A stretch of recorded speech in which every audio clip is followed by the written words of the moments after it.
Veteran player starting to the top left of the map of Star Station for the StarTale team. StarTale Bomber. Such a cool idea, so aggressive. He really loves to be aggressive, especially with Marines. It was one of the styles that was very similar to what Marine King did back at that time. He's up against a Zerg player that has given the StarTale team a few troubles. Starting with the bottom left of Star Station. MVP Noxor. Formerly known as Monster. Yep. Beating life here. I think he actually named himself after, someone told me this, he named himself after the series Monster. Do you know this series? It's a comic book, it actually takes place in Germany. And it's a Japanese comic, but the story takes place in Germany. And there was an anime, and they're actually going to make it into a series, I heard, on HBO, so that's really exciting for those Monster I think fans. I read about this, but I didn't watch the original series. I read about it, and I looked it up on Wikipedia, because I remember when that came up, but I never really watched the anime. Definitely really excited for that, but we're going to have Hatch first here for Monster. Yep. And he's going up against a Gas early build from Bomber, so he's probably just going to go for a Reaper opening here. That's what you would expect. We have already the scout out for the Zerg player, and this is actually something that we talked about a bit earlier. Against Protoss, you don't really send a drone scout out because you don't have to. The overlords are usually, depending on the map, of course, there in time. But in this particular scenario, Noxor sends out the extra drone, wants to see what's going on, sees with the overlord now what's happening, and I think that the SCV just barely missed the overlord. Yeah, I think that you're was right. something. You know, this was actually something that we had seen in the past on different maps. Metalopolis, for example, in case you guys remember that. A lot of players would on Metalopolis send an SCV scout out, and I think it was 1 minute and 30 seconds to see if the opponent scouts starts close air positions because of the overlord timing. And that's exactly what Bomber just did. He sent an SCV at the bottom because he knew if Noxor starts at the bottom left, the overlord will arrive at exactly that time in my main base. But I think he just missed it. Yeah, I think you're right. Let's see. We'll be able to tell by the Reaper, and yeah, the Reaper's going the other direction, so it looks like he definitely missed it. But the idea is definitely a very smart one. This is something we did see very, very long time ago on Metalopolis and other maps with close air positions. I wouldn't call this map close by air, but, you know, compared to some other maps... if you know the timings, it doesn't really matter. I mean, you have, in this scenario, base positions that are a little bit closer than others. So if you know the timings, you can work accordingly. And that's what we see Bomber do here. So that's something that I really like, even though it didn't work out in this scenario, but it just shows how meticulous those players are with their builds. Yeah. Bomber actually still not really able to get any information. He saw the Overlord with the Watchtower for just a second in the middle of the map in that little gap, so he knows that there's an Overlord there, but doesn't necessarily tell him anything. He's going to try to go see if he can find any lings that are pressuring or lingering around.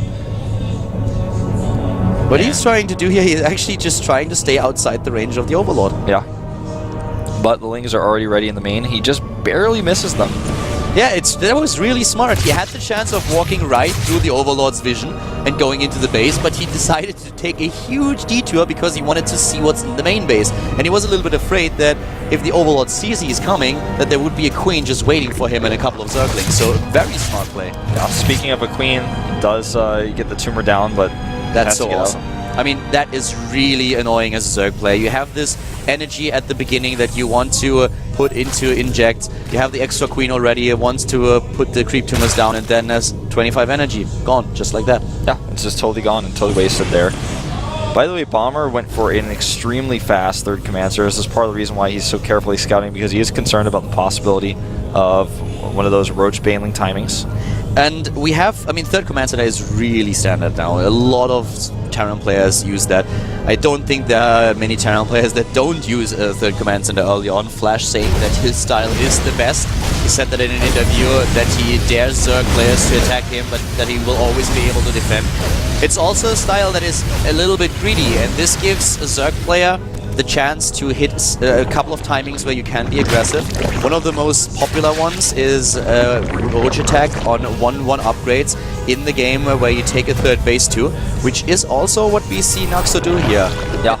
Doesn't necessarily go for that strategy, it's already a little bit too late, but it's something that he could consider still doing. You can definitely still do that. Reaper is continuing to scout here. He doesn't bring the Hellions. He hid those for quite some time. Usually you see the Hellions come down with the Reaper around the 730. If he goes now into the range upgrade, he is most likely going to do it, because how the gas lines up for him, he has the chance of going double upgrades in the Evolution Chamber, invested into a lair, but he's going for the melee upgrade instead of range. So we could see the 1-1 attack with Banelings that Scarlet used versus MVP. Yeah, we could very well see that. The hatchery has been scouted.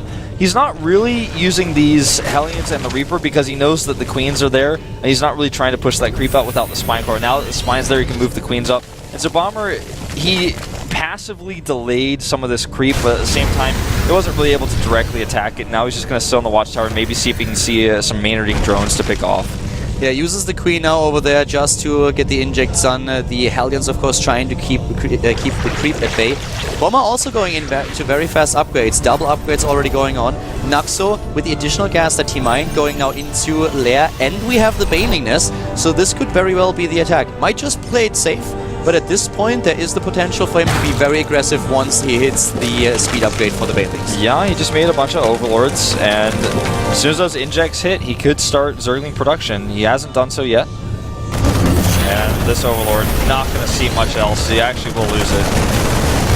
And let's just talk about what Bomber does, what he doesn't do. He doesn't get a siege tank, and that's one of those things that a lot of Terran players start doing because they want to be safe not only against roaches, but also against roach baneling attacks, against the 1-1 baneling attack. There's so many different attacks that a Zerg can execute where simple siege tank, only one, can already shut it down. Yeah. And you can see Bomber starting to set up a little bit of a defense here. He's waiting for combat shields and 1-1 before he starts to get aggressive, but he sends a few Widow Mines down. He's got his armory lined up really nicely with his upgrades, so he can start 2-2 basically immediately here. And Naxo doesn't try to hit that timing. He's going into a lot of Zerglings and wants to be aggressive with them, but he is following that up right away with his Spire. Yeah, he's got Baneling speed on the way, though. How many Zerglings does he have, actually? Only 28 right now, but he's going into 42. Exactly, so he will be at 40. And he goes for the speed immediately, so he's trying to hit the timing but following it up. Yeah, it's not going to be an all-in, just a pressure. Yeah, first of all, he has to deal with the aggression of Bomber though. Oh, the Lings get in. Oh, that could not be worse for Bomber. Yeah, Bomber's going to be really annoyed at this. And while he's dealing with the Lings, he does not split his Marines till the last second here. Bomber with a split, but the units move in, and more Zerglings are coming up. We have a couple of them taking down the Marines at the third base, but the bunker is in position. Oh my god, that was so close. Bomber almost not splitting at all. In this case, very late as well. That is not really what he wanted. He's trying to make those Medivacs work with the speed boost, but that didn't work at all. And now there are still 35 Zerglings on the map, 41 right now. He's getting the macro hatch. No, yeah, and one macro hatch and a fourth base. Yeah. Mutalis, so much momentum for Naxo.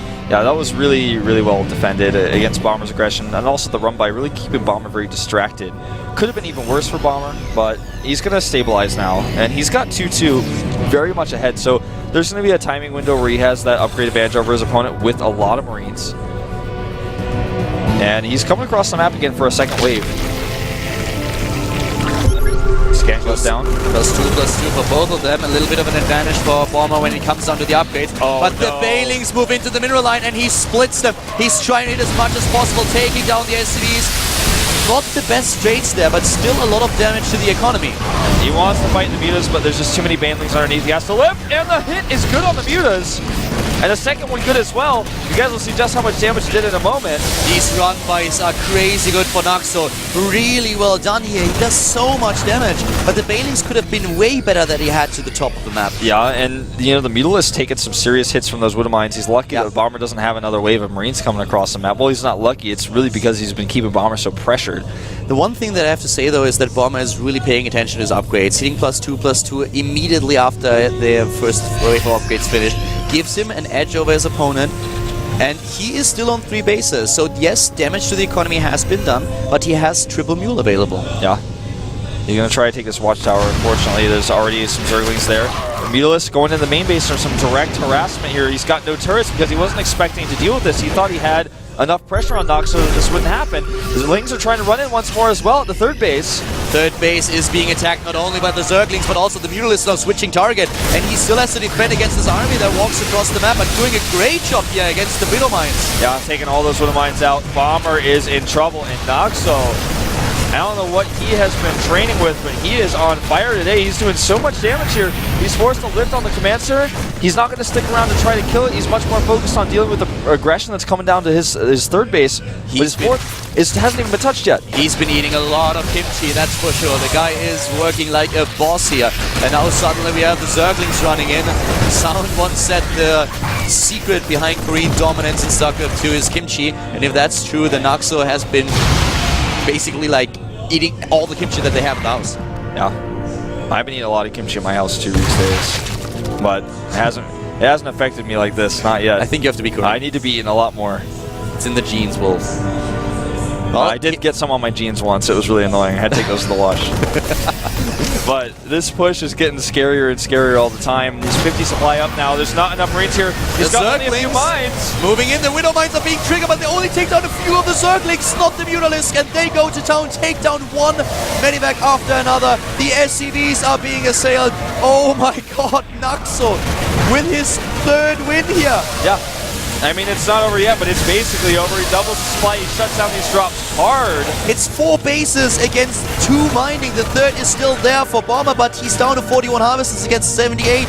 And this is just such an endless barrage of attacks by the MVP player. There's no medevacs in sight. All of those Marines are in the red right now, and they're about to get crushed by this army. He doesn't even have enough to deal with the Mutas. The Mutas alone might be able to kill these Marines. They're all so low on hit points, as Legend is highlighting right now. More and more Banelings are being morphed. Here comes the Zerg army moving in, trying to take down those Marines. The Widow Mines, not all of them being triggered, most of them already being taken out. A good shot, but this is it. GG! And Naxo takes his third win. He is going to pull out the final player. Incredible play from Naxo today. Wow. That was something. I mean, I did not expect him to do this well, but it really shows that the trust that the MVP coach had in his performance was absolutely justified. What an impressive play by him. Not only taking out Avenge, but then also Life and Bomber. That's insane. Insane indeed. They've pulled out now the final player, and Life is already gone. Bomber is already gone. Is it curious for a ZVZ? You know, I just don't know if they can rely on that. Maybe Sound? Sound is a sound choice, actually. He always is. I did not think about him for a final player because he hasn't really been the closer except when he got the all kill. So that would be actually a really good choice. Sound, I could see them choosing him. I mean, it's another Terran player that they would send out against Naxo, who has proven himself now against all 3 races, but he's still a very good choice. MVP is doing quite well after a bit of a shaky start. It's Naxo who comes through for the team, and that guy is so strong looking right now. So even when he's down, there's another player that they have to defeat. So suddenly the entire momentum of the series has shifted towards MVP. That's exactly the kind of match that we were expecting coming into the studio today. We knew it was not going to be one-sided. There was definitely going to be some back and forth action. Not with MVP up against StarTale. But I have to admit that I did not expect Naxo to win 3 games in a row against this caliber of players. Yeah, when Bomber came out, I thought maybe, you know, Bomber's going to give him a really, really tough time, but it was just the opposite. Yeah. And that was so much aggression. I mean, Naxo playing this so well, and Bomber couldn't handle it. He had no clue how to deal with this. Those run-bys also the depots, you know, that was really the problem. He never was able to keep the Lings out. Even the Banelings, they didn't get the best hits, but they got hits, and they distracted Bomber, so his pushes were not as strong. Who's it going to be? The last man standing. It will be Curious, apparently. Yes, he's standing up and going to the booth. It's going to be another ZVZ with Curious being the last player for StarTale. You know, I like this choice because even though ZVZ is volatile and it is a little bit of a risk to send him out here, Curious is going to be the guy you need against the final player. Well, it's definitely going to be a tense match. Life was defeated by Naxo. It's time for Curious to show that his ZVZ is at least on eye level with Naxo's. StarTale is relying on him. They need 2 wins to win the match. Can he do it? We're going to find out soon enough. First of all, we are heading into another 5-minute break here at the GSTL, and then we'll be back with Naxo, the potential all-killer, going up against Curious.